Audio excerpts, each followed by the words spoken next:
Hello to all. Nice to see you tonight. It is just 6:30.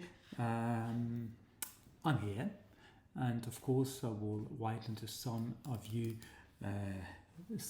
join, and so then we'll start.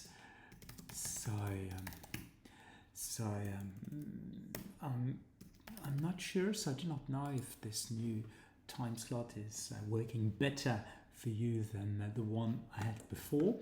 I hope it does. I just would agree on that Saturday night is not the easiest slot, and wins this Sunday late afternoon one. So I do not think there is anyone connected just yet, so I'll wait a little bit before I really start. But I saw somewhere that there were two people, but now, yes, I see three. Hi Rachel, and hi to the other two guests. Thank you very much for joining, for making it today. I do not know where you're located, so I do not know if it is evening, afternoon, or maybe morning. So, hi Fred Peter. Very well, thank you very much. How about you? How are you doing?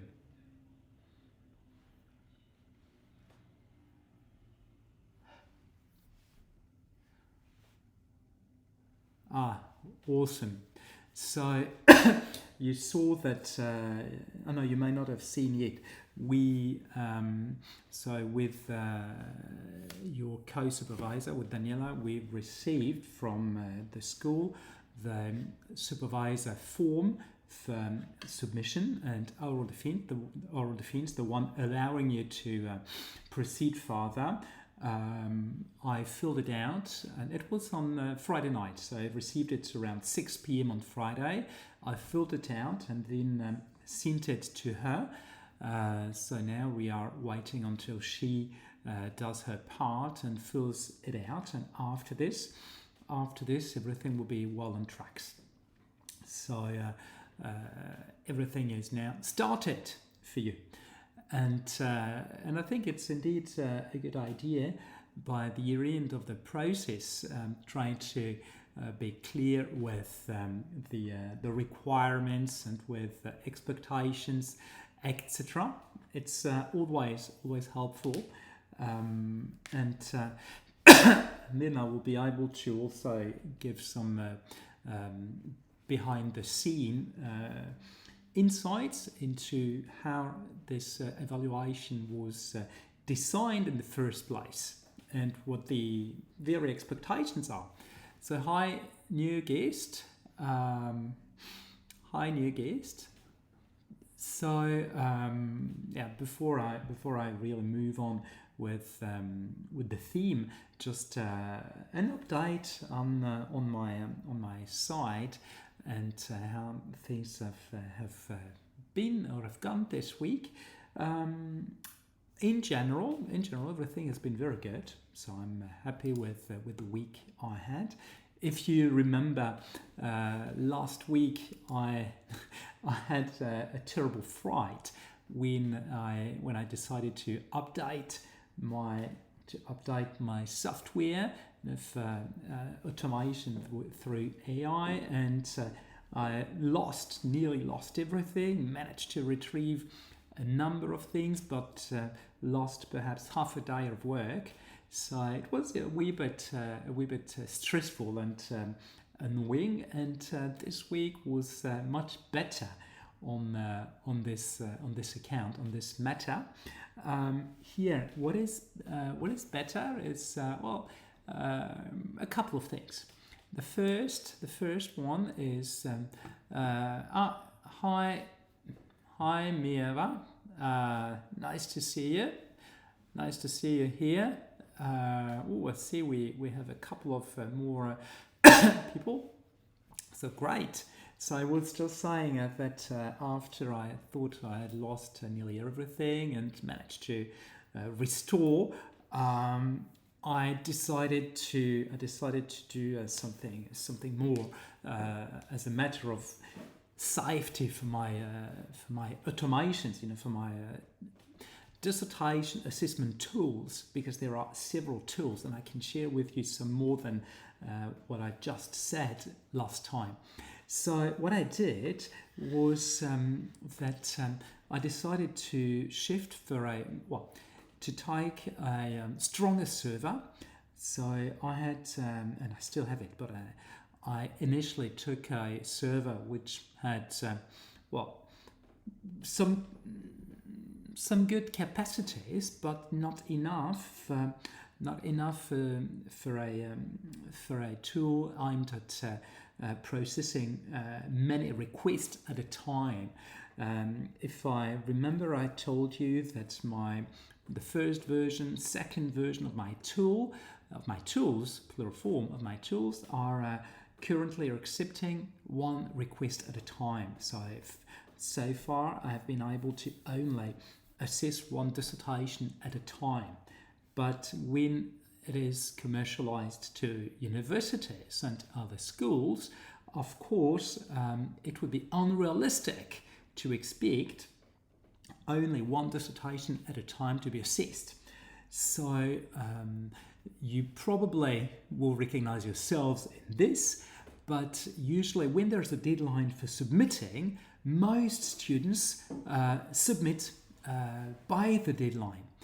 So this means that at a school like Grenoble, like GEM, where each year more than 1,000 students have to submit their end of studies dissertation, a system like mine should be able to process 1,000 requests at a time. And if not, or to process and to host and queue requests, if not, then the system crashes down. And this is really the thing you want to avoid. So the server I initially took would not really allow for it, and had limited RAM, and all I need is really a lot of RAM, massive needs in RAM. So I shifted for a different server, which is twice stronger for now. And maybe later we'll go for something even stronger, but at some point I'm not sure if there will be strong enough servers, but we'll see. So for now, once everything will be working, I should be able to process 500 dissertations in less than half an hour between submission and the first submission and final assessment. It should take about half an hour. And this is the thing on which I'm currently working. So I've been working on this all week, and I still have some glitches, cloud servers, local hardware. Well, I would say that both are probably similarly efficient. The sole thing you need to have in mind is that when you have your own hardware, your own servers, you have to be good technically, to do the maintenance, to do the updates, etc. And then you are self-reliant, but if there's any problem, you have to fix it. And if you cannot fix it by yourself and need to call on someone external, it might take a bit of time. And this is the main problem. When you take cloud servers, remote servers, what is good is that indeed you do not have to worry about updates and maintenance. It is done by others, and you pay also for that service. But it's true that you are dependent on them, and if this server has a problem at some point, or if they decide to do maintenance at a time where you need to have it running, then you might have problems. So what is more efficient? I would say if you are physically there, if you are technically equipped, skilled, and if you have the time, hardware is probably better, much more, not necessarily efficient, but adaptive. So honestly, for my own needs, for my tools, I do not need a lot of storage, as my tool is not storing dissertations, is not storing any data. Data is just transiting through my tool, and then I would not say vanishes, but goes elsewhere. To the school. So I do not need a lot of storage. I need RAM. And when you subscribe to online servers, you've got a package with RAM, bandwidth, and storage. And for what I took, now the new one, I've got RAM is 16 gigabytes. Storage is, I think, 200 gigabytes, and bandwidth is 2 terabytes. Honestly, I do not need 200 gigabytes storage, but I would probably need, and I would feel totally comfortable with about 128 gigabytes RAM. But if you look, 128 gigabytes RAM does not exist as such on, let's say, on mainstream servers, or on servers for the, not say for the public, but in usual commercial office. So for my personal needs, it would be for my needs, it would be especially suitable to have my own server, but this means that I need to have people, who can really do the maintenance. And for now, I'm not there yet. So it may come later if the business works and grows sufficiently so that I can hire people for this, working full time on the servers. But yes, I need a powerful machine for processing. Because if you remember, and I'll show you again something, I just closed it before streaming, but I'll show you something. Just give me a sec. Actually, here I'm sharing my screen quickly. Here I am, and here we are. So, if you look at this, so this is the workflow at the moment. So it has changed a bit since last time, but just in a nutshell, what happens is that you submit here. So you, if you remember, you saw the form I showed you. So here is the submission form. So you submit here, and then then the data is sent to another workflow, which is a database which is filled in with the form data, and this is a database for the school, not for me. Then once the database is filled with the form data, the document is processed. And here, where I wanted to take you to is here with 𝕬𝕬𝕦.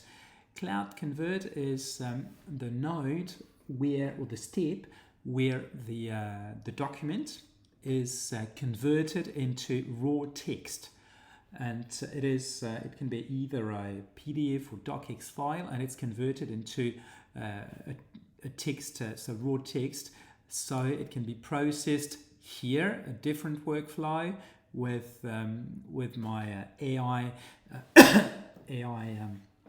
assessment per se. But here the conversion is something that uses, and I was very surprised when I discovered this, uses a lot of RAM, a lot of memory.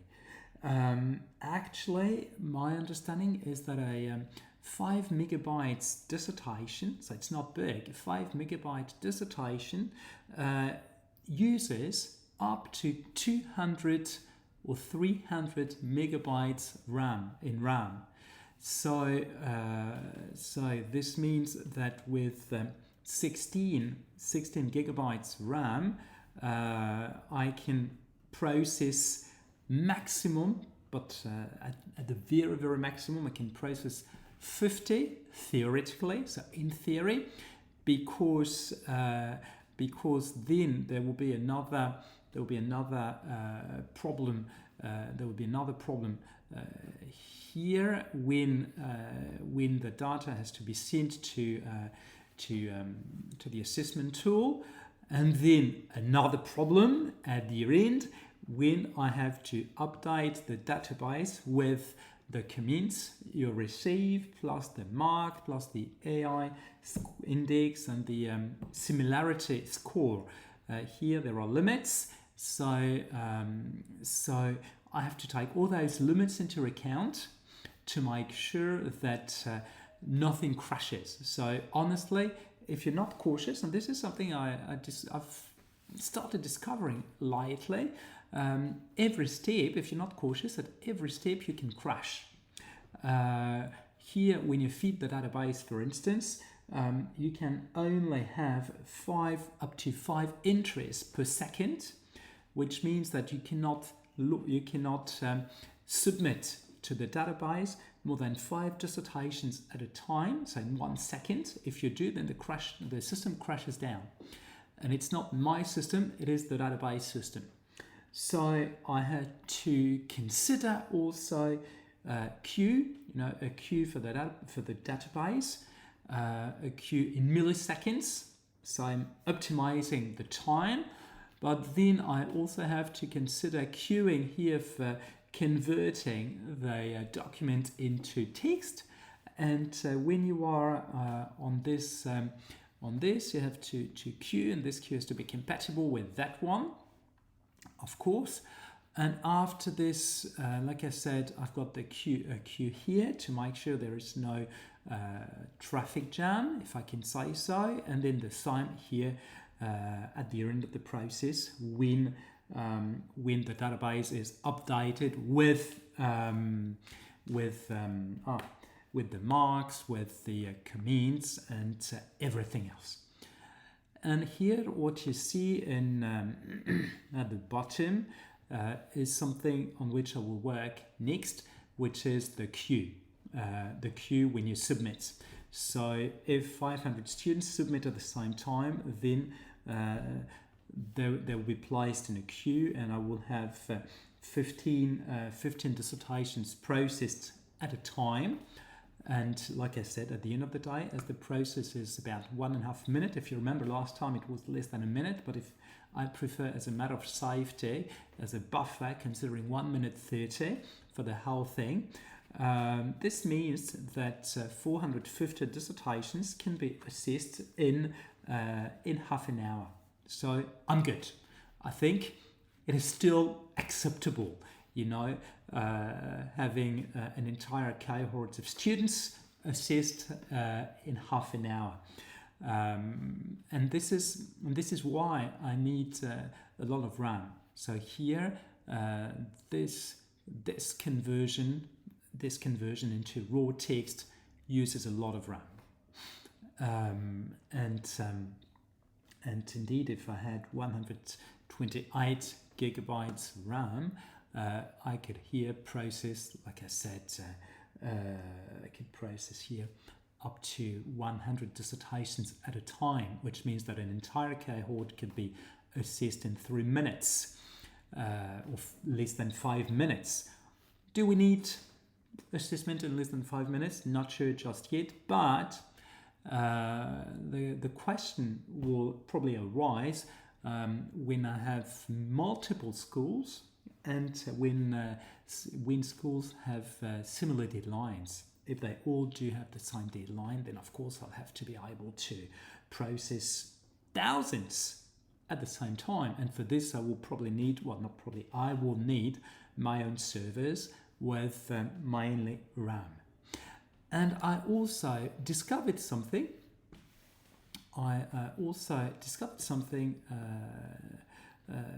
Lately, which is that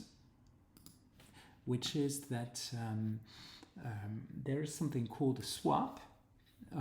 which is that you you shift from RAM to storage for processing data and dissertations if you use all your available RAM, and if you do, then everything slows down. And I saw that this slowing down can be up to 100 times. So it can take up to 100 times longer than it usually does.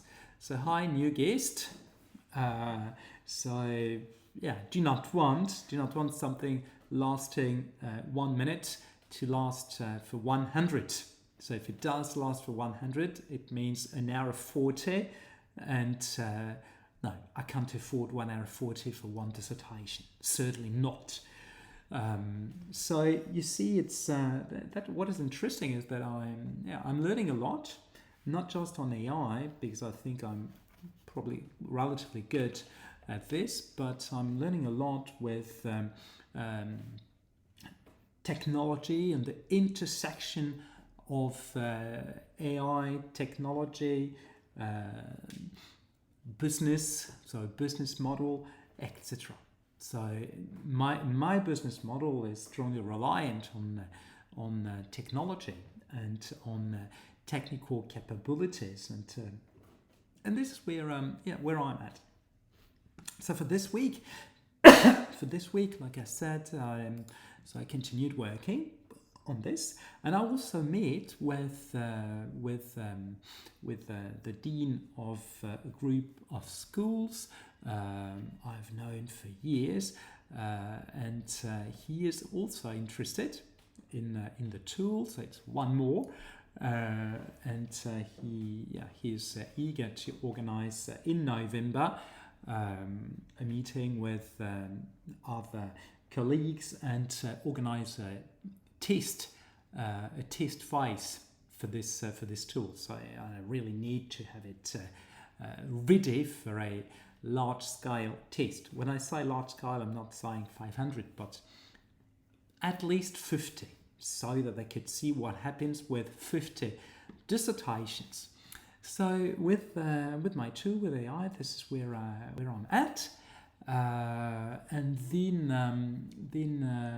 what else? Also, something else is that like I probably said last time, I was contacted recently by a former minister of mines, so mine minister in Mauritania, to lodge an application or a response to a call for interest in organizing their digital transformation. He contacted me, and then we had a talk on the phone, and he said to me, please do submit. So the deadline is very short, and indeed it is very short, and I will anyways support your application, and I'm on the panel, and then if the panel decides that you're eligible to partake in the real call for projects, then at least you will be in the pipelines. So it's good. So I submitted, and then the panel asked me for extra information, such as references of similar stuff we have done. So I'm not doing it alone. So I'm sort of managing this, but I'm leading this, but coordinating three other businesses. So people in 3 other companies that are more used to digital transformation per se, but different bits of it, bits and pieces. Followed me on Twitter, and can I get? Of course, I will. I will follow you back. No worries. Just I'll do it when I'm on my phone and can do the click without being without distraction or whatever. For sure I will. And thank you very much for following me. Thank you very much for joining tonight. So yeah, that's where we're at for now with this, and yeah, so it's very promising.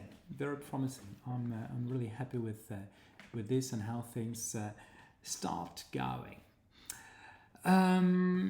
So for tonight, like I said, it's important that we could address the expectations and requirements for this dissertation, and I'd like again to raise a couple, or to lift a couple of misunderstandings surrounding the dissertation or the thesis. In the first place, when it comes to, so there's always sort of a distinction between the end of studies dissertation and the doctoral thesis, but some requirements are not exactly the same, but an extension of one another. With the there's always a first misunderstanding with the thesis, which is that many people think that the doctoral thesis is an extension of the master's thesis. So it is a scholarly work where you learn, and very often I meet with people who want to learn more, to continue studying, continue learning, and this is where there is a big misunderstanding. And those who have done or are currently doing a doctorate, like you, Peter, know that doing a DBA in your case, a doctorate in business administration, it's not a continuation of your prior studies. It's not an extension of your MBA. You're not here to learn more tools.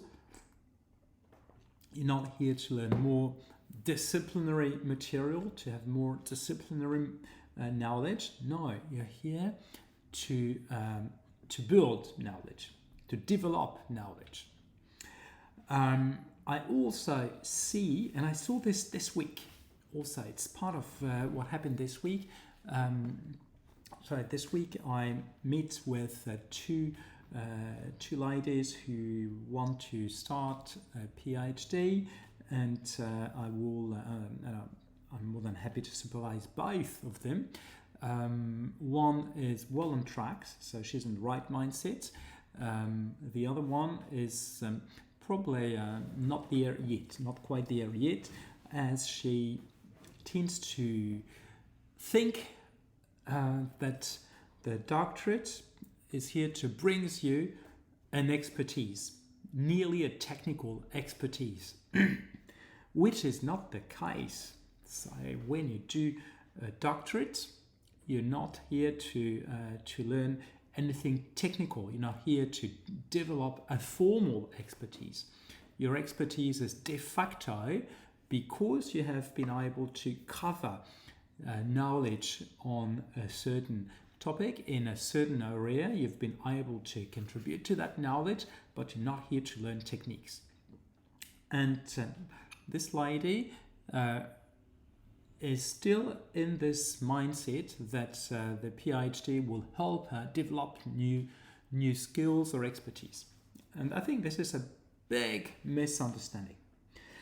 Likewise, when you are doing a master's dissertation, master's thesis, there's a big misunderstanding consisting of thinking that the dissertation itself will be a significant line on your resume, that it will add a lot of value on your resume. When I'm teaching, I'm saying to my students that indeed it can. Now, privately, in real life, here I can tell you, no, it does not really. Honestly, the dissertation is more when you are doing your master's or even for the bachelor's, is here to help you gain some more knowledge on a specific theme to also handle this knowledge, and but honestly, there will be no real expertise associated with it. And if you claim such an expertise on your resume, people at best will politely smile and at worst laugh at you.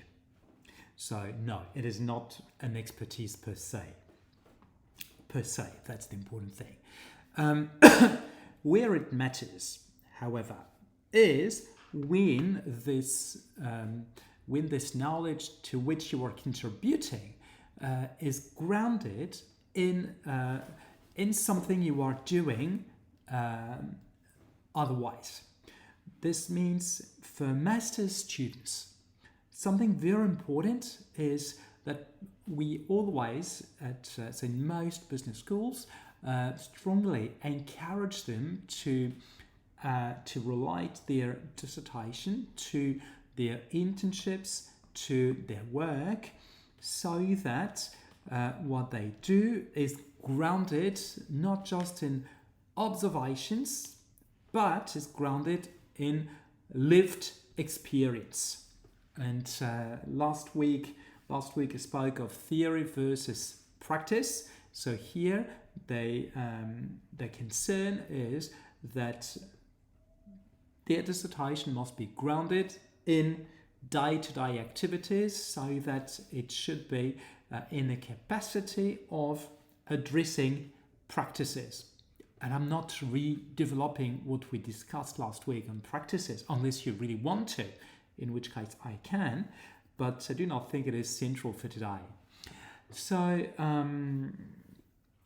like I said, it must be associated as much as possible with your lived experience.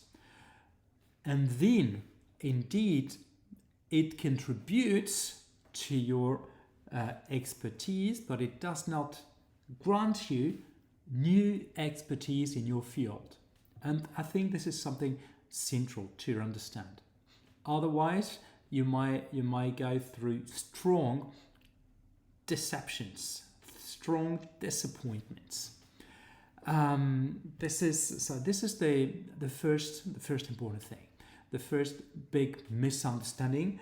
I will learn more and I will gain more expertise and I will be able to really value it on the resume. Honestly, not really.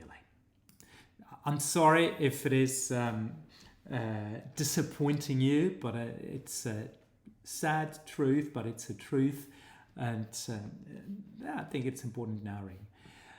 So,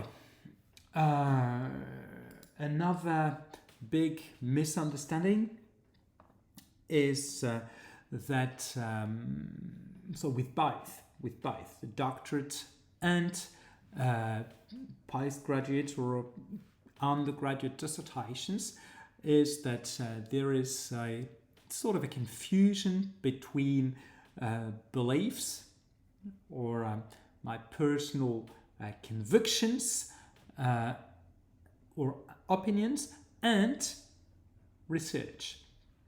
When you do either, so a thesis or doctorate or a whatsoever, you're not here to argue an opinion in the first place. You're not here to demonstrate or prove something from the onset. You are here to unveil something, to discover and research. So you are searching for something. And there is often a joke when you say in French language. In English it can work too, but in French language, when you say that you are a researcher, actually the word is not the same. It's not researcher, it's searcher.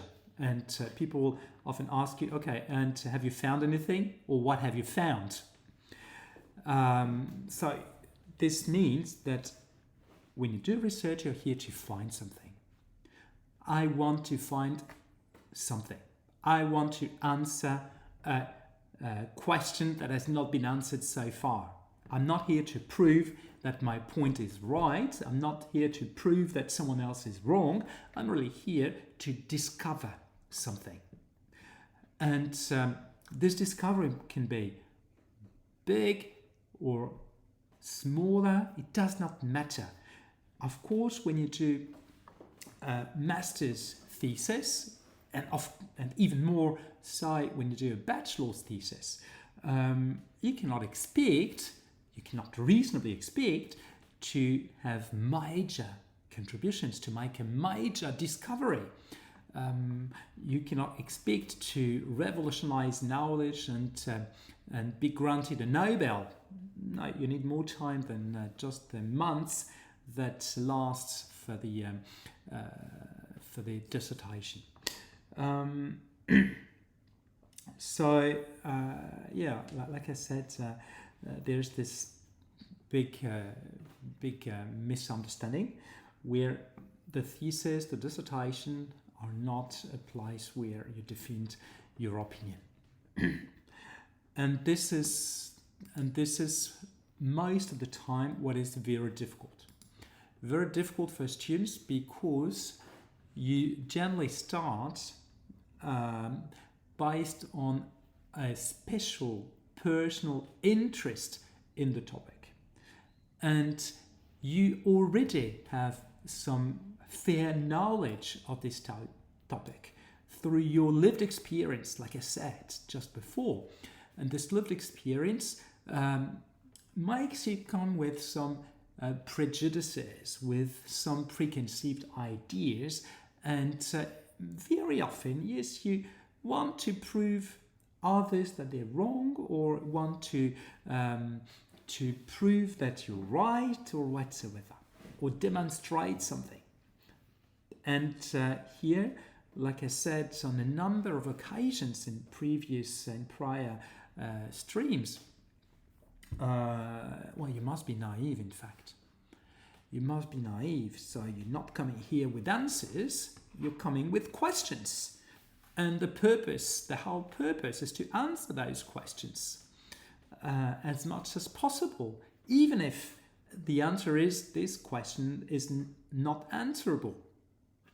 At least it is an answer. It means, well, more research is needed, or we will be able to answer this question later in the future, but not today, given current knowledge.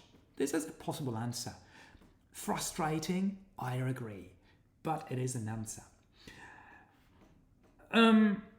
Another big misunderstanding is when students think issue-based.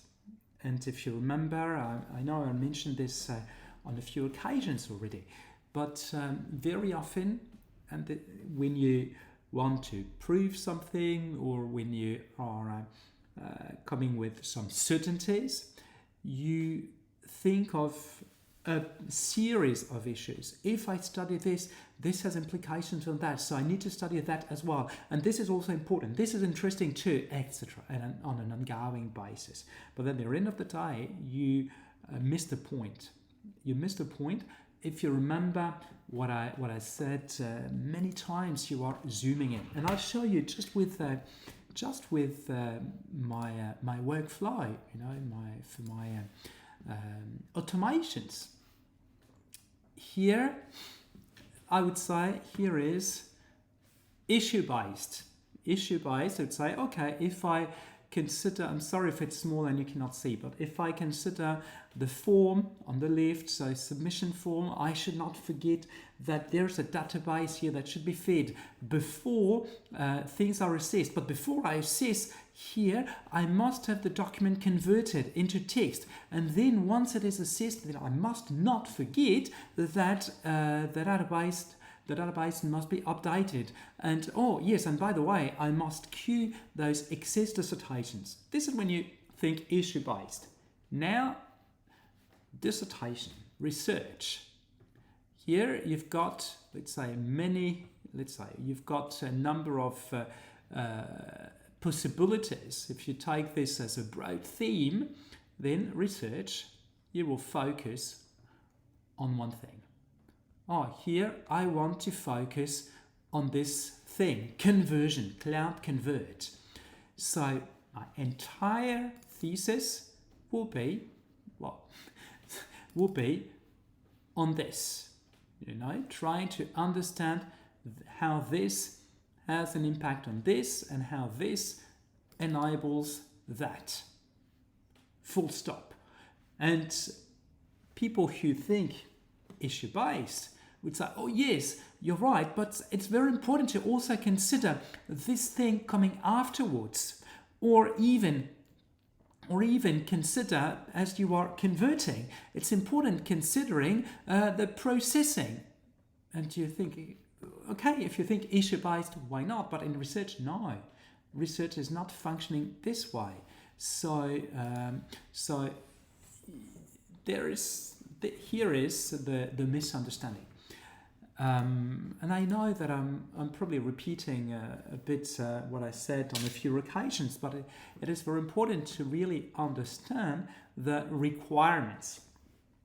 So you're here to produce knowledge, which implies that you are supposedly addressing an unaddressed problem, which means that you need to know what is known, what needs knowing on this particular problem, on what researchers agree and disagree, so you can identify where you want to fit and how you will position yourself vis-a-vis this. You need to also be clear with the fact that knowledge is accumulated. And as knowledge is an accumulation, it's like a construction with bricks. You are bringing one brick. You are not revolutionizing everything. You are bringing one brick. And if we consider my workflow again as an example, I think I hope you're okay with this, but I think it's a good working metaphor. Here, if we consider that we need knowledge to organize the full assessment of an in-depth studies dissertation, we need to be clear with the fact that a number of bricks are needed, and each of us will contribute one brick. Not everything. And to be honest with you, my very brick, so I built all this, but I've learned, but my very brick is here. My very brick is here in those two, and I will not show the details, but it's in those two. Execute child, FR, execute child, English. This is where my main brick is. It's just one brick with two languages, but that's really it. How the dissertation is assessed automatically. Everything else are bricks I have learned from others, and my brick is here. So it is the same for the dissertations. Like I said here, I took a metaphor, hoping that it makes sense to you, of course, and so you so this also means, and it's very important, that you need to be clear with also the current state of knowledge. So when you want to bring your own bricks, those bricks are real ones. You're not reinventing the wheel. And here I can give you a recent example, something that shocked me a bit. You know that I joined the 𝕬𝕦𝕦𝕦 Academy, where we are a number of AI entrepreneurs to be. So we are fine-tuning our skills, we are networking a lot, etc. And it's fantastic, really. And there was a guy who I can't remember the whole thing, but there was a guy who, using the database I mentioned before, I can even show you if you like how it looks. So I just need to check that I can really retrieve it. So it's nothing really revolutionary. So it's nothing unknown. But this database here is called Airtable. So Airtable allows you to build your database, and it updates. So it is AI based, so AI powered. So a database which is AI powered and which updates itself based on prompts and whatsoever. And you can do nearly whatever you want with this database. So there was a guy who discovered that this database allows to do computations and pivot tables, graphs and stats, and he said, and I will create a software based on this, so people can have it on their computer. They fill in not exactly a form, they fill a document where they can have their data, they can have their computations. So yeah, it's just fantastic.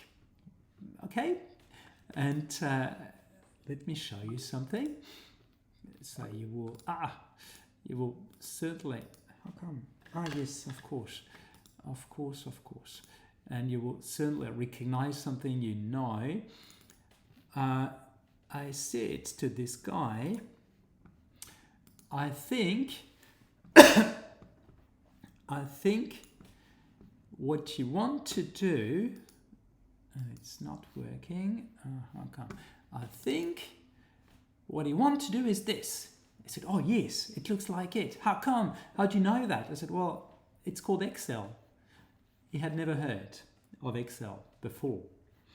So here his knowledge was a bit dated. So he had no idea that something already exists, so had been existing for a while and had been very popular and powerful. So when you are naive, because here it's being naive like this in this club, the AIpreneur Academy, it does not matter too much. You can afford to be naive. But when it comes to real life, when you talk to clients, you might be ridiculous. And in the dissertation, it is not exactly the same, but there is a similar logic applying so that the knowledge on which you build must be recent. So you must be clear with recent advances so that you are not reinventing the wheel. And like I said, the saddest is when someone pretends to reinvent Excel. I hope, I do not know, but I hope that this real life example and metaphor is helpful. So if it is not, I prefer knowing, but if it is helpful, then I'm happy to continue. So to continue with those requirements, what is expected of you. Then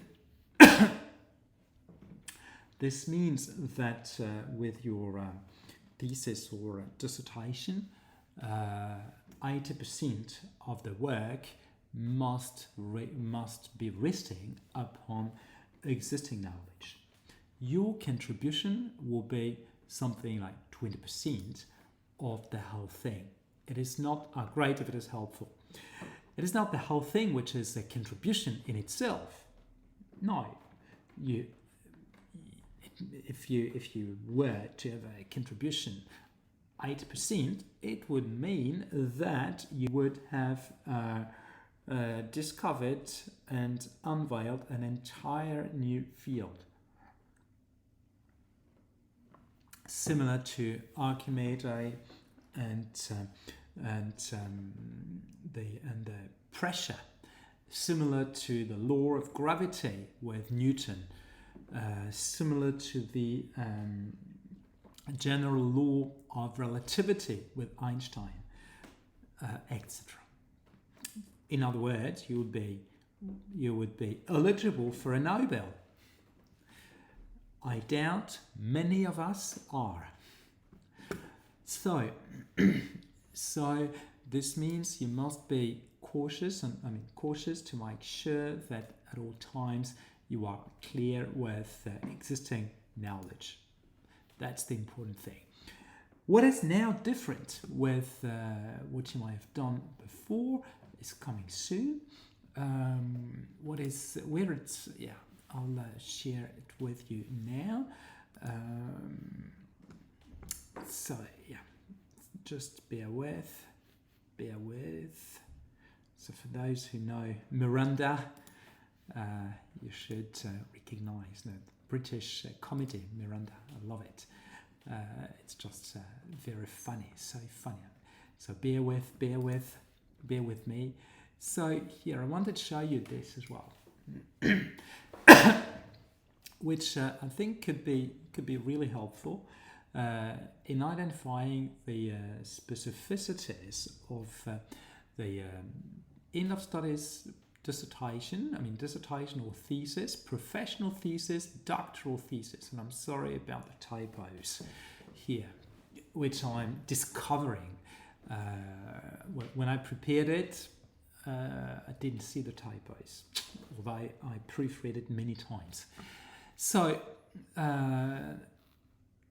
let's say that there are 5 tiers of assessment for your work, and 5 tiers of prerequisites or requirements. One is self-analysis capability, another one is restitution capability, the third one investigation capability, the fourth one personal capability, and the fifth one abstraction capability. And let's say that the higher you go in your curriculum, the fewer tiers are assessed or are required. But those that are more and more. So when you do, and that's something very important.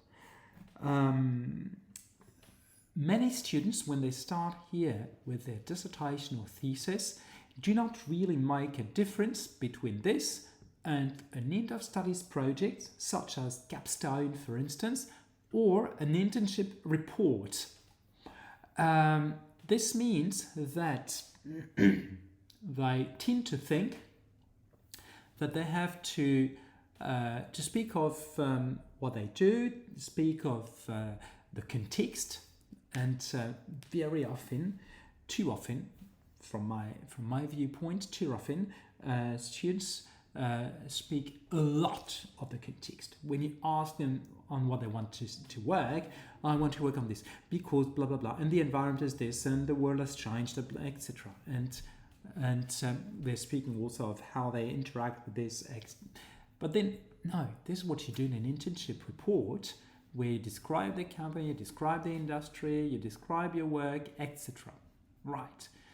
In the end of studies project, much less. We're not expecting this. And in the dissertation or thesis, or in the professional thesis, in the doctoral thesis, it is not expected as such. And when I say this as such, it is important as such. Actually, what is expected here in the doctoral thesis, but nowhere else, not in the end of studies dissertation or in the professional thesis, is something, and it's a big word, ontology and epistemology, which is required, where you are supposed to think about yourself, think about your relationship to the world, and think about your own relationship to knowledge, and how this relationship to knowledge influences your research choices and decisions. But here it is not exactly self-analysis as you do before, when you explain what you've learned, etc. No, Restitution capability is something you know the best, because this is that to which you've been the most used along your studies, down the track. All those years you have been asked to repeat what you've learned and show that you have learned, show that you've understood, that you're capable of replicating, etc. In internship report, for sure. In an end of studies project, capstone for instance, you show through your solutions to the case that you have learned them from a different case, from a specific course, etc. In the dissertation or in the thesis, not that much. So here, we do not care about this. And it's still sort of assessed, but differently. Here, what is important, and especially when you are doing an undergrad dissertation, a bachelor's thesis, or then later on a master's thesis, is your capability of engaging with the literature. So here we assess that indeed you are capable of browsing the academic literature, selecting the relevant one, browsing it, and giving or producing a document showing your understanding of this literature. So here is a sort of a restitution capability, but I would say there are probably 2 stars for the bachelor's thesis, as here for bachelor students, generally, not all the time, but generally, the literature review is the core of their thesis. We do not expect much more than literature review. When you're doing master's thesis, the literature review is part of the whole thing, but it's not the whole thing itself. And in the doctoral thesis, likewise. In the doctoral thesis, we do not expect you to just repeat what you've learned. Here, in the doctoral thesis, we really expect, and I will develop this in a later stream, we really expect you to identify what is known, what needs knowing, on what researchers agree, on what researchers disagree, and where there's a gap in knowledge and where you want to fit and how you want to engage in the conversation. This means that we do not care about the literature itself. We care about the structure of knowledge and the structure of debates. And this is what you must be capable of showing. Not showing that you've read. So here, bachelor's thesis, you show that you've read the literature. Understood? This is a different story. But you show that you've collected and read the literature. Master's thesis, just 1 star, not 2. You show that you start having an understanding of the literature. Doctoral thesis, the literature is here instrumental to reveal the structure of knowledge and the structure of debates. Then, investigation capability, here it's growing over the types of exercises and projects. Internship reports, honestly, there is no real investigation, or perhaps some investigation on the organization where you are doing your internship. But that's it, not more. With a capstone project, there may be some research you do, but this research is common knowledge. It does not mean to have authority. You probably need just to have some figures to back your point. You need to have some citations, quotes from people who have spoken on the TEDx talk or whatever. So it's not really investigation. With a bachelor's thesis, not much of an investigation either, as most of the time, like I said, the bachelor's thesis is compressed of the literature review and does not go much further. But in some schools, what is required is that students should browse some secondary data, and this secondary data is not necessarily systematically collected. We then expect students to start, making claims that are not an opinion. And I'm turning the full circle with what I was saying before about opinion. So here we're expecting students not to tell their opinion or try to prove something. We want students to back their point with tangible, existing material. And when we say secondary data, it means, in a nutshell, any publicly available data at this stage for bachelor's thesis. So investigation, probably 1 star. Well, I'd say 2 stars. 2 stars. Master's thesis, it should be 3 stars. With the master's thesis here, you are supposed to start collecting data, your own data, whichever it is, and process it. Collect your own data. You generally know how to. You've heard of this many times. The main 2 types of data and techniques are interviews and also surveys and questionnaires. That's not all, of course, but this is the main 2 approaches. And then it means you should be capable, when you conduct interviews, of making people talk so as to learn as much as possible from them.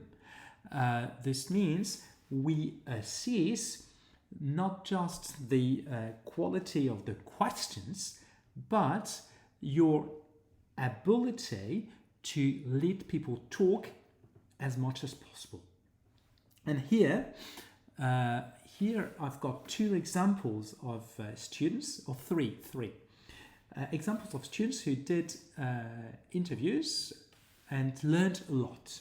Here are the 3 situations. So one student, he defended years ago, dealt with cost for technology startup entrepreneurs. He met with a number of them and just had one question. His interviews were based on one question. What does cost mean to you? And then the conversation went on around this. So just one question. And then based on what his informants were saying, then he was reacting, he was building up on what they were saying, asking more and more so as to understand as much as possible what cost means to them, and so as to be able to derive a definition of cost. And here I'm just asking you this question. What does cost mean to you?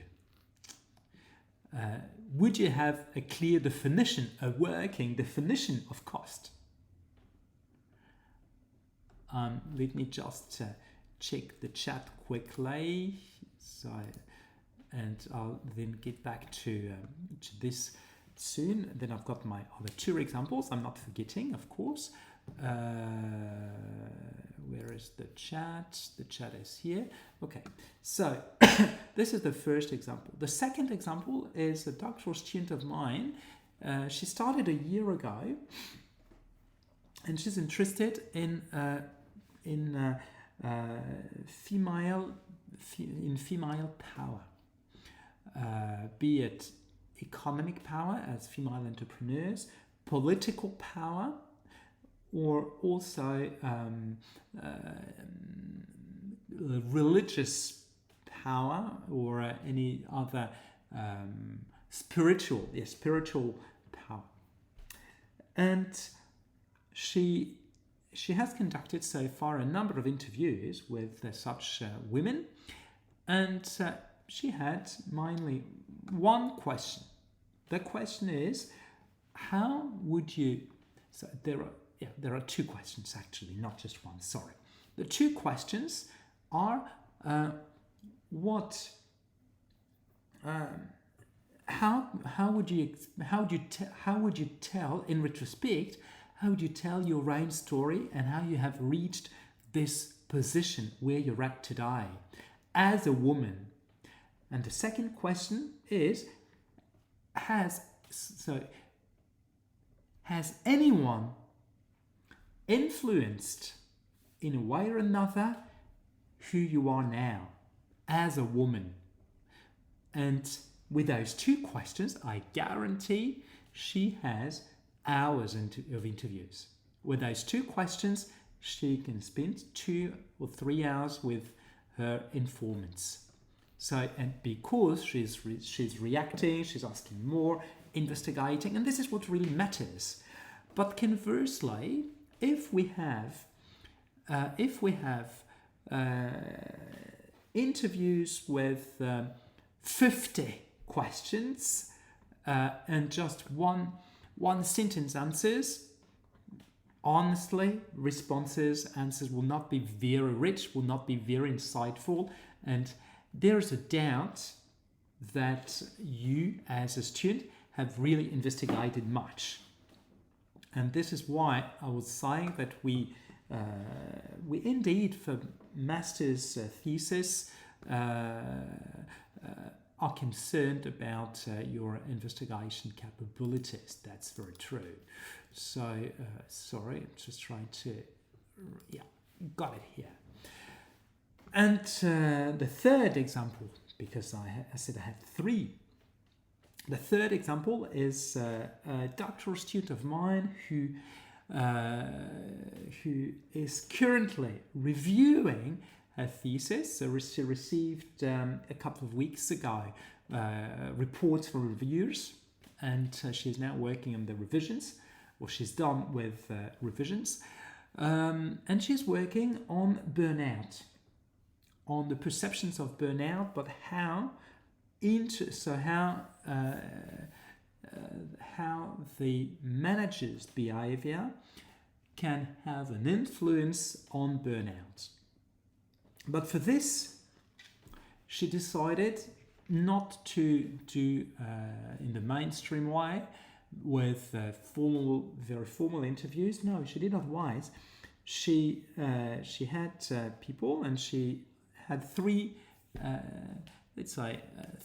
3 assignments, let's say, which are, please sketch, so with crayons, with paper, etc., sketch what for you a good manager is.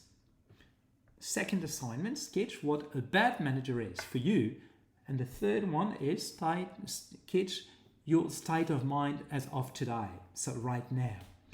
And then their interview consisted of asking for details. So she did not have set questions. She just wanted to understand those sketches. She wanted to understand what those people had in mind and what things mean, etc. And it's fantastic. And here, there is a real investigation capability at the doctoral level.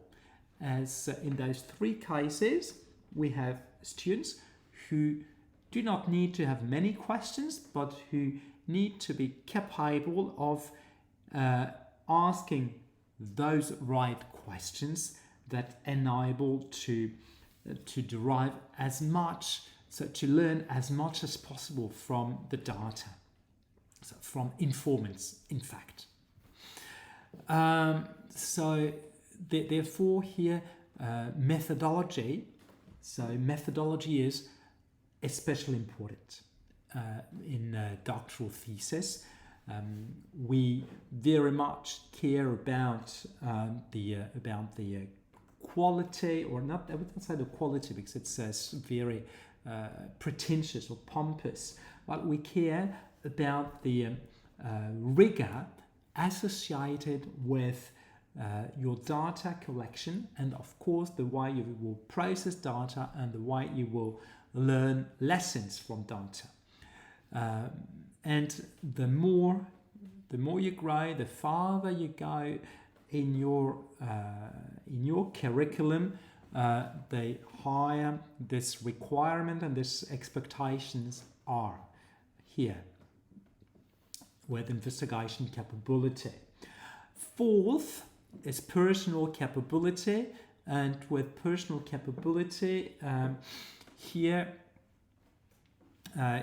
we assess your ability to let's say to make decisions, to make some choices, and to make decisions and informed decisions. Of course, when you start with an internship, you are generally discovering, you are learning from peers or from a manager, so you're not really here to bring much, honestly. So personal capability is very limited. So we focus more on your ability here to assess what you've learned. But here you must be also able to demonstrate some skills that you have developed. With end of studies projects, so personal capability is assessed relatively importantly. I think it would be more than two actually, probably 3 stars. As here you're supposed to come with solutions. So we expect you to bring solutions to a problem. Just to remember, it's sort of a capstone project, a big case study. You bring solutions. Fair enough. So personal capability, quasi-professional capability. In a dissertation or in a thesis, it is indeed it's more 2. It's 2 rather than 3, where here it would be 3. It's 2 because, like I said before, your dissertation is not here to bring solutions to problems that do not exist, and this is something on which I've been heavily insisting for years, for more than 20 years, in the classroom before my students, and more recently here on Twitch. We do not expect you to clearly have managerial recommendation or something, for 2 reasons. The first reason is that, just imagine you're a bachelor student, you do not have sufficient experience. So without sufficient experience, sufficient hindsight, sufficient background, you cannot reasonably articulate recommendations. So your personal capability, professional capability cannot reasonably be assessed. When you are, and the second reason is also that you do not have enough time with this type of work to really articulate anything relevant, honestly. Or you can at best arrive at either very technical solutions to a very minor technical problem, or arrive at a very broad, generic recommendation, such as, if you remember, this company, to overcome its financial difficulties, should increase its turnover. If you remember, ridiculous. So this is not that much. But what is here expected is more to assess your ability to justify the scientific or the academic decisions you make. That is, when you decide to go for certain methods, for certain data collection, you should be able to justify why this particular methodology, why this particular data set, and how this will help you answer your research question, etc. So here it's more your academic capability than professional per se. In a professional thesis, for sure, professional capability is strongly assessed, as your dissertation's raison d'être is the the professional setting in which it is done, in which it is conducted. So here we indeed expect you to contribute to to solving or addressing a managerial problem, an organizational problem. When you do a DBA, Doctorate of Business Administration, this is also a big requirement. But not when you do your PhD, because the PhD is not meant to solve problems. The PhD is not meant to be grounded in your current or past professional experience or life experience. It can be, but it does not have to. So it's not a requirement. So in the PhD, nothing bringing technical, I'd say, managerial solutions is required. And here I insist on this, but it's very important because there are often big misunderstandings amongst students willing to do a PhD, as I said before, as they think that the PhD will give them a professional expertise that they can apply. And it's very hard to make them understand that no, because the PhD's main goal is to contribute to academic knowledge, as we can see here in abstraction capability.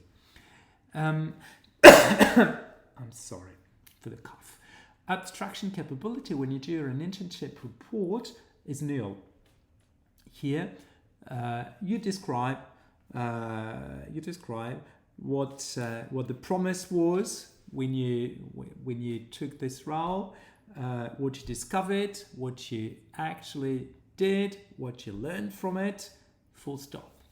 It is quite down to earth. End of studies projects such as capstone, same thing. With capstone, you bring solutions to a problem and you justify your solution, but you're not supposed to derive universal laws or to devise a theory of whatsoever. With the bachelor's thesis, you start indeed thinking. I mean, beyond the mere situation you're observing. When you do a literature review only, as it is the case in many schools, it's required that you should be able to learn some theoretical lessons. So you show that you've browsed the literature, you show what you've understood, the concept, the theories, and we assess your ability to indeed navigate between theories, navigate between concepts.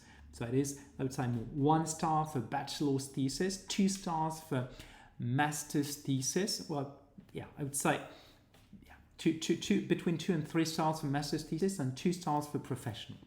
So master's thesis here, you are supposed to start theorizing. What you learn from your readings, what you discover, and the knowledge you're bringing, so you're creating, is meant to contribute beyond the case you are studying. So you must arrive at conclusions that appeal to a relatively broad audience. This means here you must start being able to identify how far your conclusions can reach, plus the circumstances in which, or conditions under which, your conclusions can apply, so their transferability. And in so doing, you must be able to take hindsight from the case you are studying, the situation you are scrutinizing, and negotiate with some concepts. With a professional thesis, we are much more with something down to earth, but you should be able to bring a systemic solution. So a solution not just to a technical problem that occurs once, but a systemic problem, which means that you need a broad and systematic understanding and arrive with some concepts, so that you can say, okay, if a situation that we can call this occurs, then here are the processes that can be developed, etc., without going too much in detail. When you do a doctoral thesis, be it a DBA or a PhD, abstraction capability is central. 4 stars. This is here we really assess your ability to conceptualize, to theorize your observations, to either relate those with existing theories and concepts, or to devise your own theory or concepts. But if you do, you must be able to identify how it is new as compared to what it already exists. Plus, you must be able to make them very clear and make sure that they can be exploited by others without any ambiguity. So, ideally, you arrive at your theory, and this is what we expect and what we assess the most in a doctoral thesis. With the PhD, for sure. With other sorts of doctoral thesis, it might vary, but still important. With DBA thesis, strictly, that's interesting. Well, from my perspective, it is. Interestingly, when the DBA was first launched by Harvard in 1923, the purpose was to have management theories, applicable management theories. So here the doctor in business administration from Harvard was meant to devise management models, managerial solutions, such as the balance scorecard. Just some examples. Of course, it's more recent, the balance scorecard, but such as the balance scorecard, costing models, things that the 4 Ps in marketing, or the Porter's forces, market forces, or whatsoever.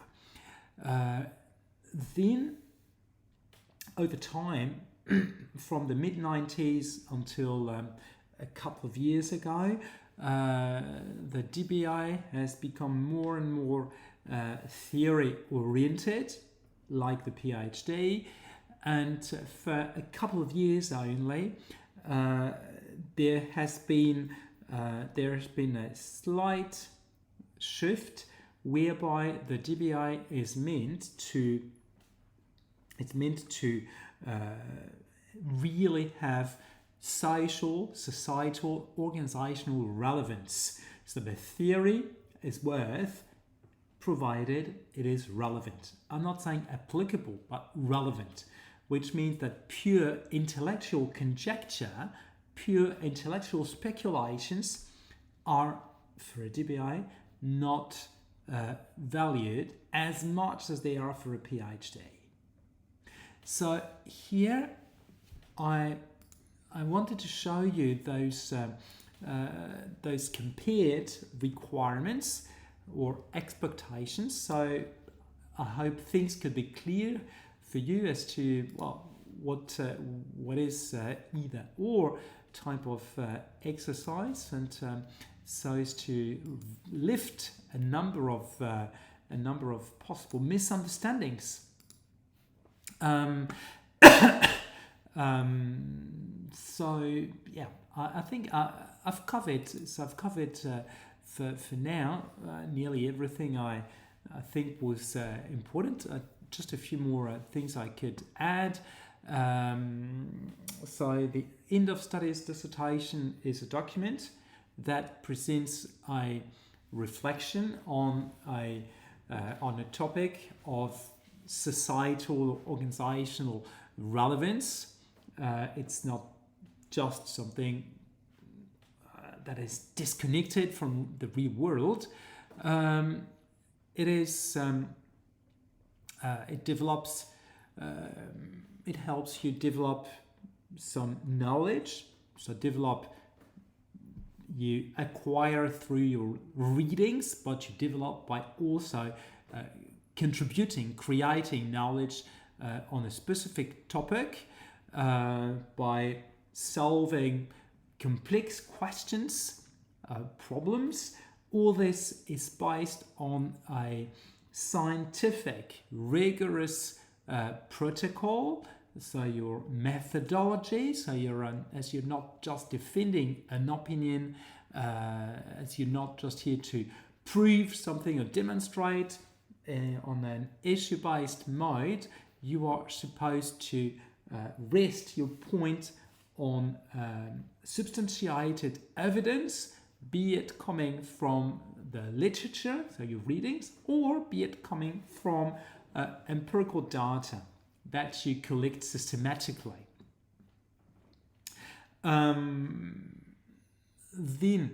with the dissertation or thesis, like I showed, very important is that indeed you must be able to take hindsight and to really think in abstract terms, out with the boundaries of the case you are studying.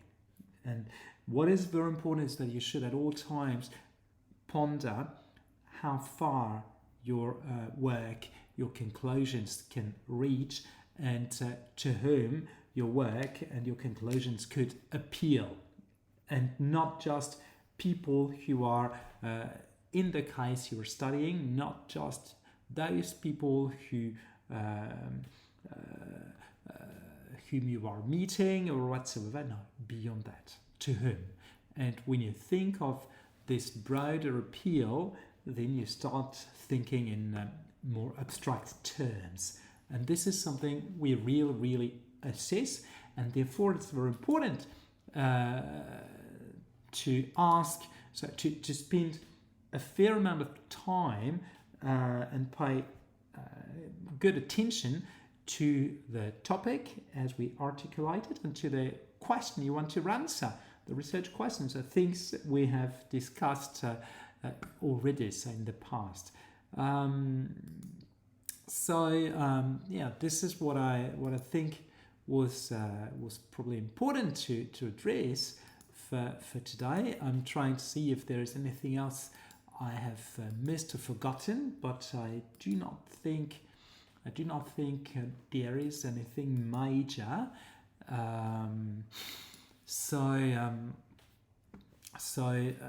As you see, as something interesting for me is that since I quit 𝕻𝕠𝕦𝕤 management 2 years ago, since I quit a year ago higher education as a full-time academic, I have been more and more asked to contribute, and this is highly rewarding. When other schools ask for your help, for your advice, and also when at some point you see that this experience, this expertise you have gained, you have developed over more than 20 years, can serve academia differently. So here I'm very happy to stream and to share those tips, to share this experience with you. I'm more than happy to also work with AI for higher education as potential clients, as I see something happening. Fouad Peter, the comparison table helped you see your role in perspective. That's great because this was the purpose. This is really what I wanted to reach. I really wanted to enable you or anyone else viewing this stream to understand where they could fit and how a certain type of work differs from something else done in the past or at different levels of studies. So thank you very much again for making it tonight. Thank you very much for being here, for interacting. So next week will be same day, same place, same time. I will let you know what the theme is, but it will be, of course, an extension of everything we have done so far. I'm trying as much as possible to fit with the academic calendar, so that what we discuss together is aligned with student needs at this time of the year. So I will think about next week's theme. Of course, if you have anybody who you think could be interested in coming with questions regarding their own work, or just needing some advice or whatsoever, please feel free to, it's not feel free, please do share, do spread the word. I'm here to really build a community around this dissertation thing, and the more people know, the more people pop in at times, ask questions, interact, the happier I will be. So please, if you can, spread the word, and I'll be very thankful to you, as I am thankful to you for making it each time, and for interacting. So, well, my pleasure, Rachel. And so I will let you go. I wish you a lovely evening and a lovely afternoon for those who are in the Americas, and where it's early afternoon only. And I'll see you soon, hopefully next week. So cheers, bye to all.